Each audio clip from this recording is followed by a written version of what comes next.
अस्सलाम वालेकुम दोस्तों, आज मैं ईद के पहले दिन के लिए लेकर आई हूँ एक बहुत ही ख़ास कमाल की रेसिपी, जिसे बनाकर अगर आप खाएंगे तो हाथों को रोकना मुश्किल हो जाएगा।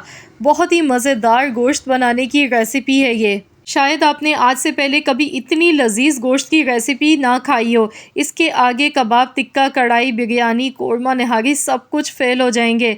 आज मैं आप लोगों के लिए बहुत ही जूसी और मज़ेदार सा नमकीन गोश्त बनाने की रेसिपी लेकर आई हूँ।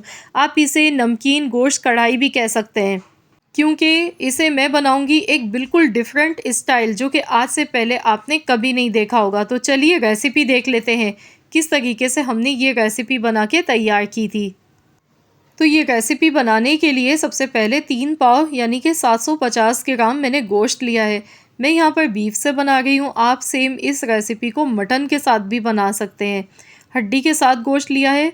आपने बोनलेस नहीं लेना है, गोश्त हड्डी के साथ ही लेना है। और थोड़ा सा कोशिश कीजिएगा जो फैट वाला गोश्त होता है या रवाज़ वाला गोश्त होता है उसका इस्तेमाल करें, तो ये और भी ज़्यादा मज़ेदार रेसिपी बनेगी।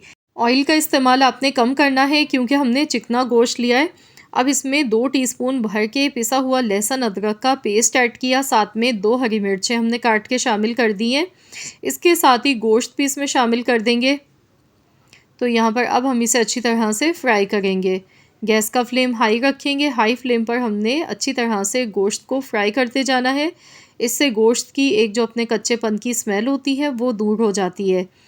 तो यहाँ मैं इस रेसिपी को प्रेशर कुकर में बना गई हूँ। आप चाहें तो नॉर्मल बर्तन में भी बना सकते हैं, बस उसमें थोड़ा सा आपको टाइम ज़्यादा लगेगा गोश्त गलाने के लिए। तो यहाँ देखिए मैं अच्छी तरह से भूनती जा रही हूँ। तो गोश्त का मैंने आपको पहले ही बता दिया था, आपने चिकना गोश्त थोड़ा लेना है और कोशिश करें अगर आपको रवाज़ का गोश्त मिल जाता है तो बहुत ही बेस्ट है। अब इसमें हम डालेंगे प्याज। तो यहाँ पर मैंने 2 मीडियम साइज़ की रफली कटी हुई प्याज ली हैं। प्याज ऐड करने के बाद मज़ीद हमने इसी तरह से गोश्त को फ्राई करते जाना है। प्याज को हम इतनी देर तक पकाएंगे कि प्याज का जो कच्चापन है वो दूर हो जाए। शुरू में आपने प्याज नहीं डालनी है, वरना प्याज ओवर कुक हो जाएगी, क्योंकि इस रेसिपी में हमें प्याज को बहुत ज़्यादा फ्राई नहीं करना था। इसीलिए प्याज आपने बाद में ही डालनी है। साथ में थोड़े से साबुत खड़े गरम मसाले इसमें शामिल कर देंगे। तो यहाँ पर 2 अदद बड़ी इलायची मैंने ली है, काली मिर्च के दाने हैं 10 से 12, लौंग हैं 6 से 7 अदद, 2 अदद तेज़पात के पत्ते मैंने लिए। तो खुशबू के लिए आपने ये साबुत खड़े गरम मसाले इसमें ऐड कर देने। अब मज़ीद इसे अच्छी तरह से आपने फ्राई कर लेना है। तकरीबन 4 से 5 मिनट इसको लग जाते हैं फ्राई करने में। ऑयल का इस्तेमाल आपने इस रेसिपी में बहुत कम करना है, ज़्यादा ऑयल बिल्कुल भी नहीं डालना है। अब इसमें हम डालेंगे 1 टेबल स्पून कुटा हुआ धनिया और हाफ़ टेबल स्पून गरम मसाला पाउडर मैंने इसमें शामिल किया। इसके साथ ही नमक ऐड कर दिया है 1 टीस्पून। मिला लेंगे अच्छी तरह से, मिक्स करेंगे। कुछ सेकंड्स तक बस इसी तरह चम्मच चलाते हुए पका लेते हैं। और इसके बाद इसमें मैं डालूँगी दही। तो यहाँ देखिए गोश्त को मैंने अच्छी तरह से भून लिया है। अब इसमें मैं दही शामिल कर गई हूँ। तो यहाँ पर आधा कप दही का ऐड कर दें। दही डालने के बाद इसे मिला लेंगे एक बार अच्छी तरह से, भुनाई कर लेंगे इसकी थोड़ी सी। तो यहाँ मसालों को अच्छी तरह से हमने भून लेना है शुरू में ही। माशाल्लाह ये बहुत ही बेहतरीन रेसिपी है। यकीन मानिए आप लोगों को मज़ा आ जाएगा। अगर आप ईद के पहले दिन बनाते हैं या दावत के लिए बना गए या फिर सहरी के लिए बना गए तो बहुत ही बेस्ट आइडियल रेसिपी है ये। अब यहाँ पर मैंने हस्ब ज़रूरत इसमें अपने प्रेशर कुकर के हिसाब से पानी इसमें डाल दिया है, क्योंकि यहाँ पर गोश्त हमें बहुत अच्छा गला हुआ चाहिए। तो इसलिए मैं 25 मिनट के लिए प्रेशर लगाऊंगी। बस इसे कवर कर देते हैं, ढक्कन लगाएंगे इसका और विज़ल लगाएंगे। और जैसे ही इसकी प्रेशर स्टार्ट होगा तो फिर हमने 25 मिनट के लिए इसे पकाना है। तो यहाँ पर टोटल 25 मिनट हो गए हैं। तो प्रेशर मैंने इसका निकाल लिया था। तो चलिए हम देख लेते हैं। तो यहाँ पर देखिए इसका जो पानी है ना वो सारा ड्राई होने लगा है।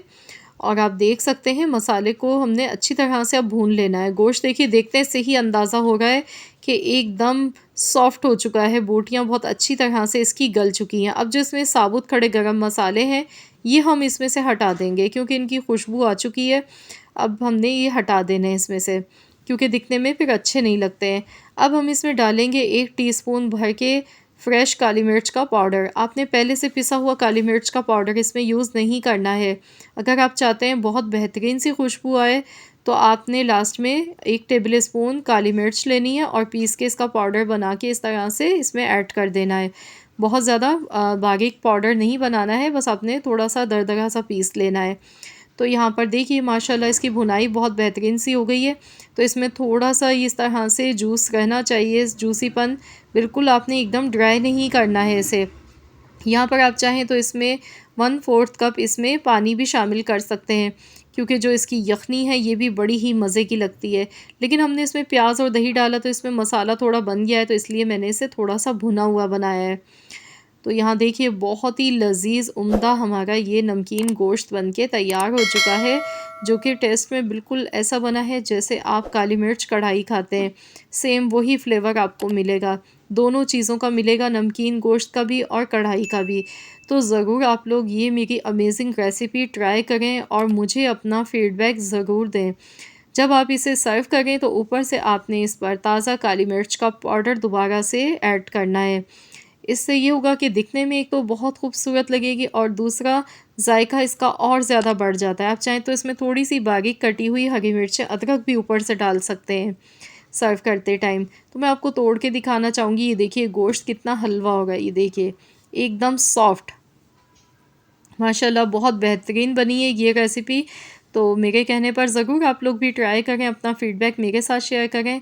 रेसिपी अगर आपको पसंद आई है तो वीडियो को लाइक कर दें, शेयर कर दें। चैनल पर नए हैं तो सब्सक्राइब कर लीजिएगा। मिलते हैं इंशाअल्लाह ताला एक और नई रेसिपी के साथ। तो जब तक के लिए अल्लाह हाफ़िज़।